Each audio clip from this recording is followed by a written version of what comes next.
The Keithese broodmother had not been spotted in 17 cycles. The scouts had pinged a location 3 ridges northeast. Fresh spoor, a kill trail less than 2 days old. That was our destination when Tychis and I dropped down from the high atmosphere. The survey team we encountered was incidental. Their camp sat directly across our path to the hunting grounds. The beauty of it was that they didn't see us coming. 7 humans bent over their instruments, their attention tunneling into a portable data core on their makeshift camp table. No weapons drawn, no perimeter watch, not even a fire for light, just those pale chemical lanterns that painted everything in sickly white. We came down from the ridge line at dusk. Tychis went left, and I went straight through the middle. The hunt lasted 43 seconds. My blade took the first human through the chest as it stood. Tychis was on the second, his scale arms driving both primary claws home. Human bodies are soft, and soft things break. I had the third pinned under my weight. Tychis picked up the one running toward the ridge, a single swipe across the back. It fell. We don't use ranged weapons. The Velkath honor our kills with close combat, with claws and fangs and the blades we've carried for generations. Anything else is cowardice. 4 humans down. The 5th tried to flee eastward beyond the second ridge.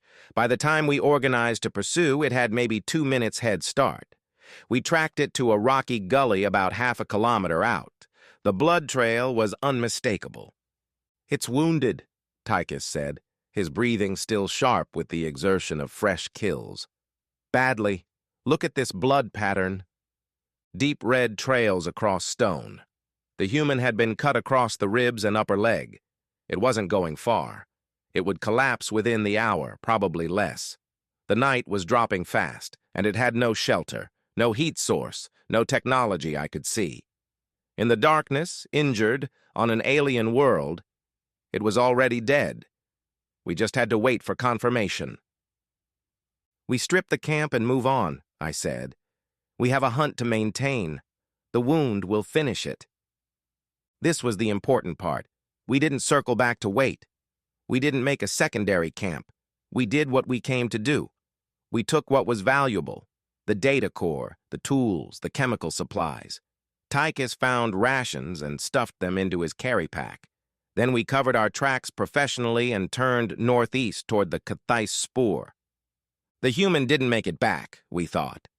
That's what mattered at the time. We made good ground through the night. The landscape was rocky, favorable for hunting, good visibility from the high points, natural channels for prey to follow. By first light, we'd covered nearly 30 kilometers. We stopped to rest because we are sprint predators, and our metabolism demands recovery. 8 hours of proper sleep to restore the chemical reserves that power our muscles and our mind.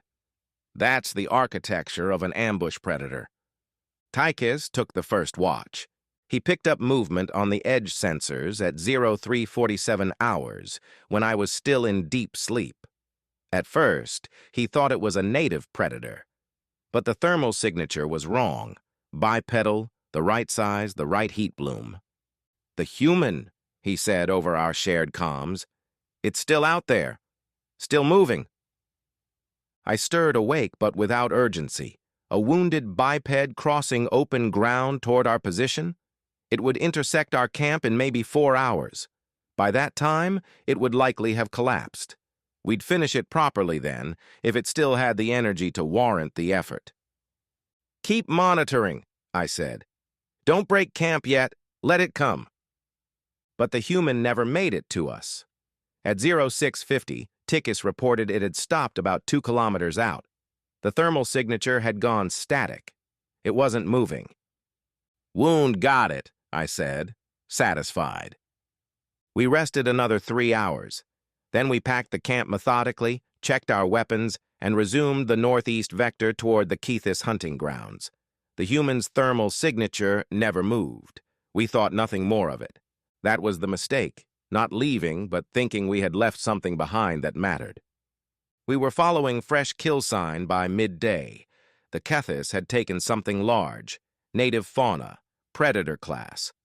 The kill was maybe 20 hours old. We were closing on the broodmother. The problem became apparent around 1600 hours. Tychis was monitoring our sensor array, a simple protocol, something he could do while moving. He paused, checked the readout twice, then raised his hand to halt. "The human," he said. "It's dead," I replied. "The human is moving." It took a moment to register, a moment where I didn't quite believe him. "Check the signature," I said. He did. Thermal signature was unmistakable, bipedal, the right heat bloom. "It's approaching our last camp position. It's following our vector." The human was tracking us. I stopped for a moment, looking back at the path we'd traveled. 37 kilometers in 12 hours, then 8 hours rest, and it had still found us, still located our position. And now it was moving again, following the same northeast vector we had plotted. "It's tracking our movement somehow," Tychis said, "following our thermal bloom or our scent markers." "Impossible," I said. "We leave almost nothing. We cover the major markers."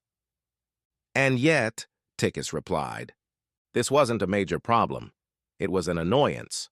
A wounded human, probably delirious, following our heat signature because it didn't have the intelligence to understand we'd left it to die.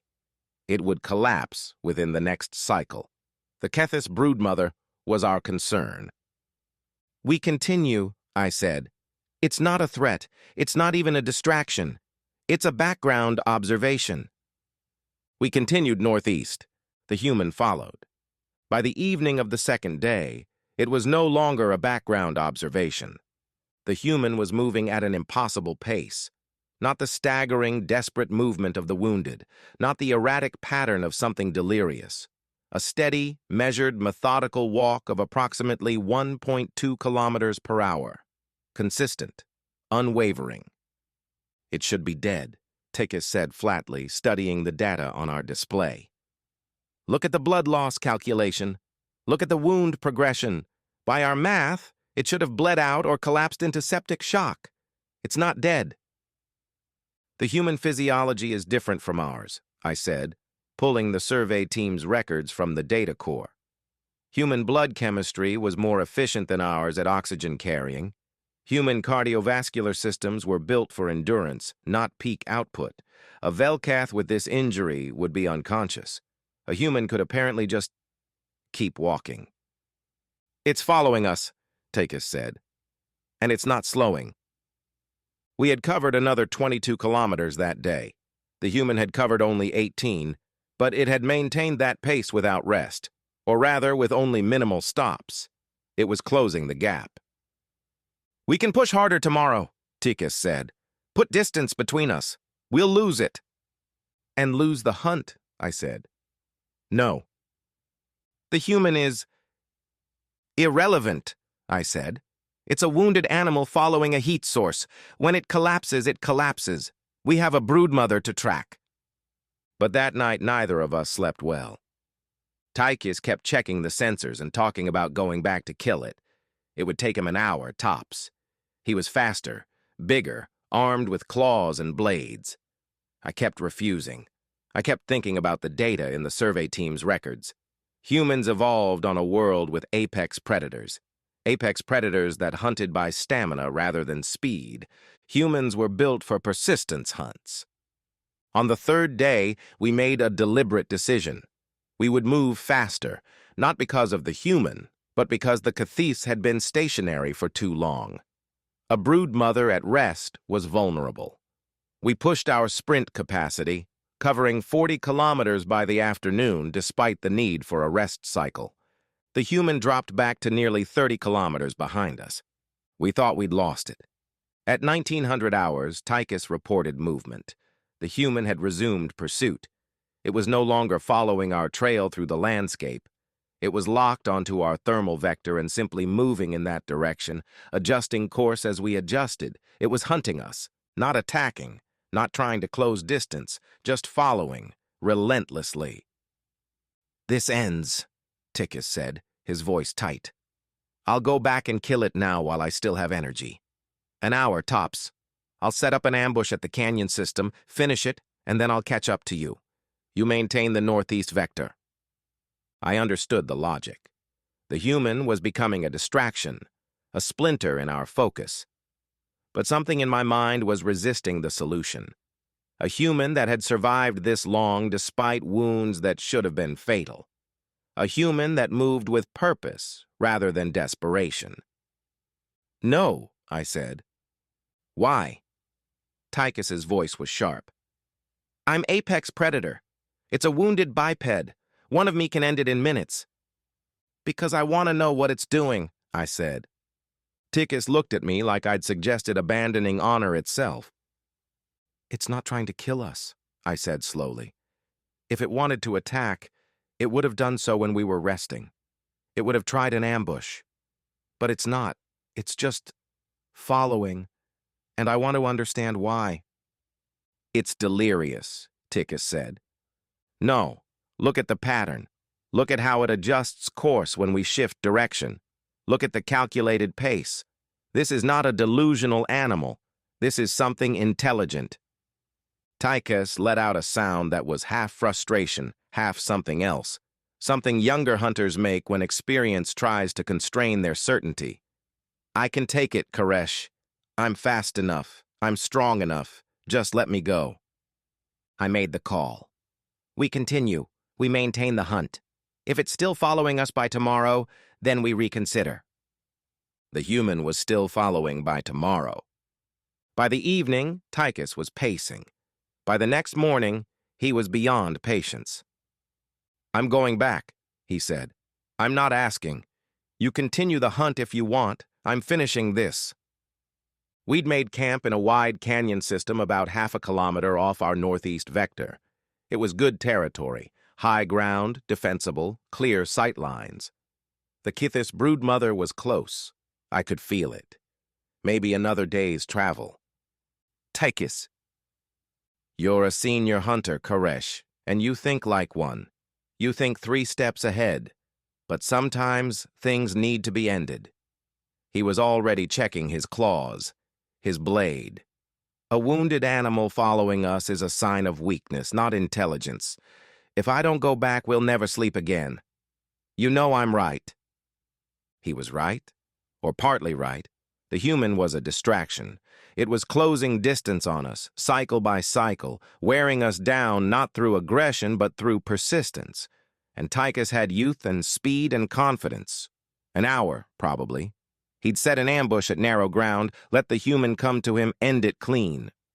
"1 hour," I said. "If you're not back in 90 minutes, I'm coming to find you." He was already moving. "I'll be back in 30. Watch for me on the ridge." I watched him disappear over the high ground, moving with the kind of velocity only young Velkath can sustain.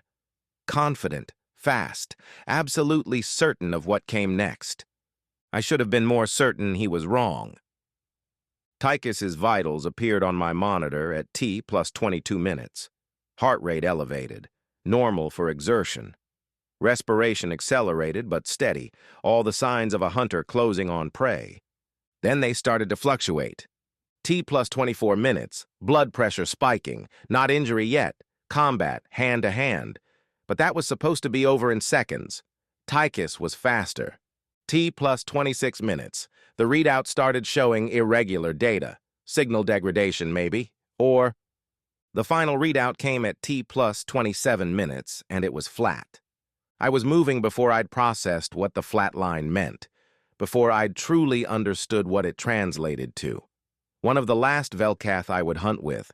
Gone, ended, by a wounded human that should have been nothing. I covered the half-kilometer in under 3 minutes. My heart was not behaving like a hunter's. It was behaving like something that had understood finally what it was facing. The human was sitting about 200 meters from where Tychus lay. It was using Tychus's own blade to support itself as it sat, bleeding heavily from a wound across its face. One of its arms hung wrong, dislocated or broken, but it was sitting, still moving, still aware. Tychus was very still. I slowed my approach, my mind running calculations that all came back with the same answer. This wasn't supposed to be possible. A human, wounded for 4 days, versus a Velkath in his prime. The probability matrices didn't work out. "That's one of you," the human said. Its voice was barely functional, hoarse from exertion or blood loss or both. "My team was 4. We're negotiating." I understood then. The human hadn't been fleeing. It had been following because when Tychis had gone back to finish it, it had stopped running. It had planted itself, had fought, had used every ounce of intelligence and leverage and refusal to quit, and it had ended a Velkath, and now it was offering terms. I could have killed it. My blade would have been faster. My strength would have been overwhelming. It was already broken, one arm gone, bleeding, barely able to sit upright. But I'd watched Tychis, younger and faster than me, underestimate it. And I am not young. I am patient. I am analytical. And I was now alone on a world with something that had killed one of us and was still impossibly negotiating from a position of strength. "I'm going to approach," I said. "I'm going to check Tychis. You don't move." It didn't. It sat there, holding Tychis's blade like a walking stick, bleeding, broken, and absolutely certain of what came next. Tychis's body was still warm. The wound was precise, across the artery in his neck. The human had fought him down, and then it had known exactly where to cut. Not an accident, not luck. The human had known where the killing blow was. I sat down about 5 meters from the human and didn't speak for a long time. "Why didn't you kill me?" the human asked eventually. Its voice was getting weaker. "You're already dying," I said. "That wound will finish you in another 6 hours. And you know that. You know it, and you're still sitting here, still bargaining like you have leverage." "I have the leverage I took from one of you," the human said. "That's all I need." It was right. Tychis was dead. That was a fact that no amount of my superiority could undo, and the human had done it through intelligence and pure refusal to accept that it should have died days ago. "Your team," I said. "Keaton, Novak, Okonkwo, Lee. I took the data core." "I know." "I can return it." "Then return it." The human's eyes were closing. The blood loss was finally catching up. "That's all I came for. Return it, and I'll tell you where my people are. You return it, and we stop." I had spent 47 years hunting apex predators on 6 worlds. I had never been in a position where stopping, where leaving seemed like the losing move. But I was also a senior hunter, and I recognized when the terrain had shifted beneath me. I carried the human back to the settlement, just as it began to fail. Its name was Dr. Wei Li. The data core identified the survey team as Dr. Sarah Keaton, team lead biologist, Dr. James Novak, geologist, Dr. Amara Okonkwo, botanist, and Dr. Wei Li, biologist, my human. Dr. Li lived, which surprised no one more than me. The infection never took. The body healed with a kind of stubborn refusal to quit that I was beginning to understand as deeply cultural. The humans had evolved on a world where you didn't die when wounded. You kept moving, kept surviving, because the alternative was failure. I visited it every day after the settlement medic stabilized it. "Why?" Dr. Li asked me once on the 2nd week. Its voice was stronger now, though something in its tone suggested that strength was as thin as paper. "Why didn't you just kill me? After I killed Tychis, you could have gone back to the settlement, made the report." I thought about that. It was true. Tychis had already paid the price of underestimation. There was no honor debt left. "Because I needed to understand you," I said finally. "Because I was wrong about what you were." Formal expedition report, submitted to the Velkath Council of Hunters, by Karesh, senior hunter of Deep Scouts. Date, 4th solar cycle, year of the spiral. I am writing this to document the termination of Deep Scout Expedition 7 Red, and to relay information about a species we have classified as human that requires immediate strategic reassessment. On an uncharted world in the outer reaches, coordinates attached, Tychis and I encountered a surveying party of the species during a routine Kethis broodmother hunt. The encounter occurred incidentally. The initial confrontation resulted in 4 human deaths, 1 human survivor, and the death of Tychis of the eastern clans. What occurred afterward was not a hunt in the traditional sense. The human survivor possessed an injury that should have been fatal within hours. Instead, it pursued our party across multiple kilometers and over multiple solar cycles. It did not attack when we were alert. It did not attempt to ambush when we were vulnerable. It simply followed, moving at a steady pace that our biology could not sustain indefinitely. When Tychis, my partner, returned to eliminate the human, it proved capable of close-quarters combat, not through superior strength, but through applied intelligence and environmental manipulation. It killed a Velkath in his prime through a combination of leverage, tactical awareness, and calculated risk. What I discovered is that humans are not soft-bodied creatures that happen to use tools. They are a species that evolved as persistence predators. They hunt by refusing to stop, by maintaining effort beyond what their prey can sustain. On their homeworld, this hunting strategy was so effective that it shaped their entire evolutionary path. This has strategic implications. Humans do not fight as we do. They do not respect the boundaries of close combat. They will use their intelligence to negate our physical advantages. Human endurance is far superior to any other species we have encountered. What we perceive as weakness, the inability to exert maximum effort, is actually a strength. They are built to maintain sustainable effort indefinitely. Humans have an honor code that relates directly to their hunting heritage. The human I recovered valued proof of its team's existence over its own survival. When that proof was returned, it accepted negotiation. This suggests their behavior can be predicted if their cultural values are understood.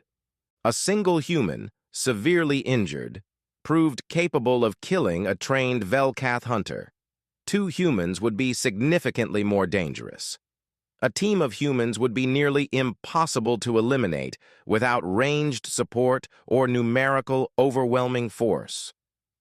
My recommendation: do not hunt humans. Do not engage them in extended conflicts. Do not underestimate their intelligence or their physical resilience. If you encounter humans, assume they are more dangerous than they appear. However, humans can be treated with dignity. The survivor was treated with respect and returned to its people intact. There is potential for negotiation, and that potential saved my life. Humans are not soft. They are simply built for a different kind of war. End report. Submitted by Karesh. Senior Hunter, Deep Scouts. Seal, 3rd Claw of the Evening.